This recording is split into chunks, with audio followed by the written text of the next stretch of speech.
Hello दोस्तों, अभी आपने देख रहे होगे स्क्रीन पे कि रूल 88D जो गवर्नमेंट ने भी रिसेंटली वाइड नोटिफिकेशन नंबर आपका 38/2/2023 के थ्रू इसको एप्लीकेबल कर दिया है फ्रॉम 4 अगस्त 2023 से।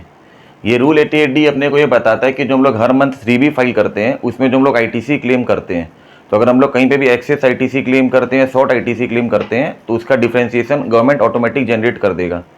जैसे कि आप स्क्रीन पर देख पा रहे हैं कि हम लोग रूल 88D में लिखा हुआ है कि जो रूल 88D है फॉर्म, वो ITC information that claimed in the return that is GSTR 2B and GSTR 3B। अभी GSTR 2B और 2A क्या होता है? 2A होता है कि आज तक हम लोगों ने जितने भी रिटर्न फाइल किए इस करंट ईयर के अंदर में, तो उसमें हम लोगों ने जितने भी इनपुट क्लेम किए हैं वो सारी की सारी इनपुट उसके अंदर में रिफ्लेक्ट हो जाती है। और 2B होता है जो कि एक ऑटो जनरेटेड है, जो मंथ एंड होने के बाद में रेस्पेक्टिव मंथ के अंदर 14 तारीख तक लास्ट मंथ का जितने भी हमारे वेंडर्स ने रिटर्न लगाया टाइमली उनका 1 से 11 तारीख के बीच में, तो उसका ऑटो जनरेटेड वो 2B बन के कन्वर्ट होकर हमारे पास 14 तारीख को पोर्टल के अंदर गवर्नमेंट के पोर्टल पे अपलोड हो जाता है। अब 2B में जो दिखाता है उसके अंदर हम लोग उससे ज़्यादा इनपुट ले नहीं सकते हैं। जैसा कि आप देख रहे हैं कि ITC स्क्रीन पे कि ITC 2B क्लेम्ड इन GSTR 3B। अब हम लोग ITC कौन कौन सी क्लेम कर सकते हैं? ओरिजिनल इनवॉइस अवेलेबल होना चाहिए हमारे पास, उसकी अकाउंटिंग बुक्स के अंदर में होनी चाहिए, ITC एलिजिबल होना चाहिए इस पर GST लॉ।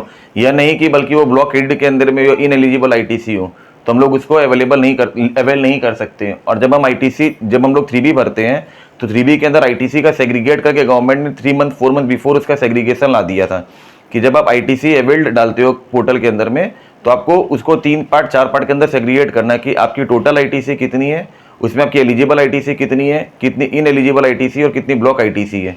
तो आपको तीनों को रिफ्लेक्टेड करके डालना है। फिर आपका वो रिपोर्ट जो है वो रिपोर्टेड होना चाहिए GSTR 2B के अंदर में। अब आप कहीं पे भी एक्सेस इनपुट ले रहे हैं, समझ लीजिए आपका GSTR 2 में ITC अवेलेबल आ रहा है कि आपको मैक्सिमम आप 100 रुपीज़ की ले सकते हो, और आपके बुक्स में आपकी ITC आई थी 120 रुपीज़ की, तो आप मैक्सिमम 100 रुपीज़ की ITC ले सकते हो। अब आप 100 की जगह में 105 या 120 भी नहीं ले सकते हो। क्यों? क्योंकि आपके वेंडर्स ने रिटर्न नहीं लगाया, जिसके कारण आपको 100 रुपीज़ की ITC अवेलेबल है। तो अगर आपने उससे ज़्यादा की ITC लेते हैं तो गवर्नमेंट के पोर्टल में एक रेड फ्लैग जनरेट हो जाएगा और ऑटोमेटिक आपके पास में एक नया फॉर्म जो है जो गवर्नमेंट ने चालू कर दिया है, जिसका फॉर्म का नाम है DRC 01C। ये जो आप स्क्रीन पर देख रहे होंगे, एक नया फॉर्म गवर्नमेंट ने एप्लीकेबल किया DRC 01C। ये DRC 01C और कुछ नहीं है बल्कि जो हम लोग ITC क्लेम करते हैं as per 3B and ITC as per 2B, तो उन दोनों का जो भी डिफरेंस रहेगा ऑटोमेटिक आपके पास में जनरेट होकर गवर्नमेंट के पोर्टल पे आपका मंथ एंड खत्म होते हैं, जिस दिन भी आप 3B लगाते हैं ऑटो जनरेटेड आ सकता है। अब इसमें गवर्नमेंट ने कुछ क्राइटेरिया स्पेसिफाइड किए कि क्या आपका 1 रुपये का भी डिफरेंस होगा तो भी आ जाएगा, ये आपका कोई लमसम बड़ा अमाउंट होगा तब आएगा। तो गवर्नमेंट ने इसके लिए कोई क्राइटेरिया डिफाइन नहीं किया। गवर्नमेंट ने एक अपना नॉर्मल नॉर्म्स लेके आगे, हो सकता है वो लोग कुछ स्पेसिफाइड अमाउंट कर दे, कोई स्पेसिफाइड परसेंटेज कर दे, जिसके डिफरेंस के ऊपर में जो है वो लोग उसको ये DRC 01C जनरेट करेंगे। अब DRC 01C जो जनरेट करेंगे वो 2 पार्ट के अंदर डिवाइड होता है। पहला पार्ट है जिसके अंदर हम लोग बात करते हैं कि SEC की नॉर्मल डिटेल्स वगैरह रहेगी, जैसे कि आपने कौन सी पीरियड का रिटर्न लगाया है, आपका ARN नंबर क्या है और कितना डिफरेंस अमाउंट है। अब ये डिफरेंस अमाउंट जो आएगा उसके अंदर आपके पास 2 ही ऑप्शन है, क्या तो अब इसको एक्सेप्ट करेंगे, क्या तो अब इसके अगेंस्ट में रिप्लाई देंगे। अगर आप इसको एक्सेप्ट करते हैं तो हम लोगों को DRC 03 जो यहाँ पे आप देख पा रहे हैं, DRC 03 के थ्रू हम लोग को यहाँ पे पेमेंट करना है, और पेमेंट करने के बाद में हम लोग उसको उसका गवर्नमेंट का पोर्टल में डाल देंगे, तो आपको ऑटोमेटिक वाला फॉर्म वेव ऑफ होकर खत्म हो जाएगा। लेकिन अगर आपको लगता है कि नहीं मेरा जो डिफरेंस आया हुआ है वो कोई रीजन से डिफरेंस आया होगा, तो आपको उसके लिए यहाँ पे गवर्नमेंट ने बहुत सारे कॉलम्स वगैरह दिए हैं कि आपको स्पेसिफाइड करना पड़ेगा विद इन 7 डेज। अगर आप 7 डेज से डिले करते हैं तो ऑटोमेटिक आपका ये फॉर्म ऑफ हो जाएगा, और गवर्नमेंट जो है सेक्शन 73 एंड 74 इन दोनों सेक्शंस के अंडर में जो है आपकी प्रोसीडिंग स्टार्ट कर देगा।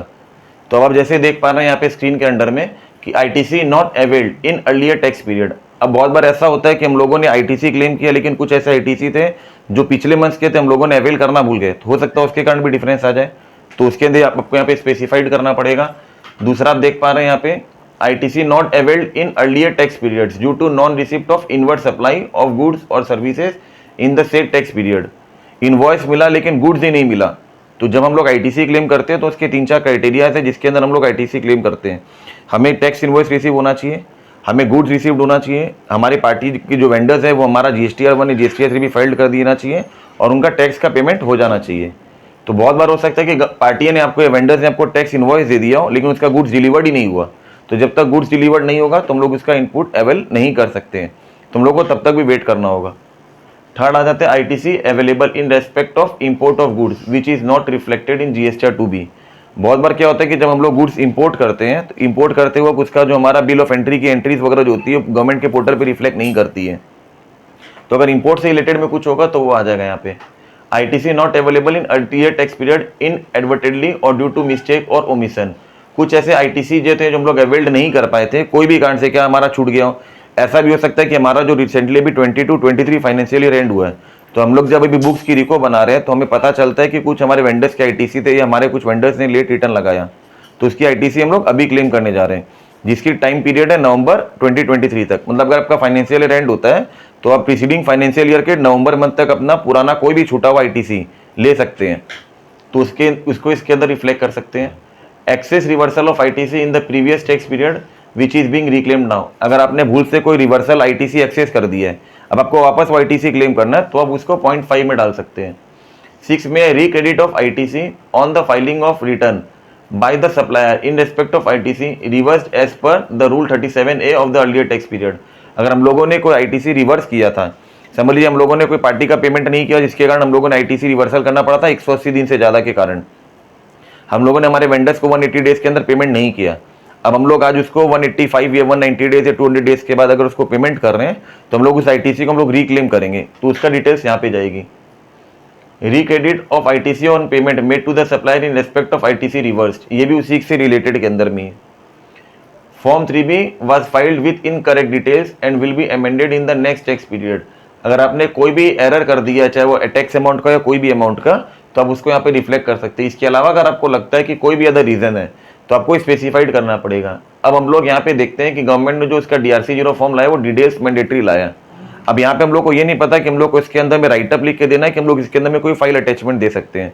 तो जब तक अगर हम लोगों को ये फॉर्म रेडिली अवेलेबल नहीं होता तो हम लोग इसके लिए कुछ एक्सप्लेनेशन नहीं दे सकते हैं। तो मैं साथ साथ चाहूंगा कि आप लोगों को कहना कि अगर आप लोग जो भी DRC 01 फाइल करते हैं, अगर इसके अंदर कोई अटैचमेंट का ऑप्शन नहीं आता है तो आप साथ ही साथ अपने जो आपके रेंज ऑफिसर, चाहे वो सेंट्रल में हो चाहे वो स्टेट में हो, इसकी रिप्लाई के साथ उसको एक कैलकुलेशन शीट भी जमा कर दे ताकि वो अपने गवर्नमेंट के पोर्टल में जाके आपके इस रेड फ्लैग को हटा सके। और अगर आप 7 डेज के अंदर नहीं काम कर पाते हैं, कोई भी कारण से अगर आप कई चीज़ें छूट जाती हैं, तो इमीडिएटली गवर्नमेंट आपके अगेंस्ट में पैनल एक्शन स्टार्ट कर देगा under section 73 and 74। For more details आप हमसे कॉन्टैक्ट कर सकते हैं BMA से।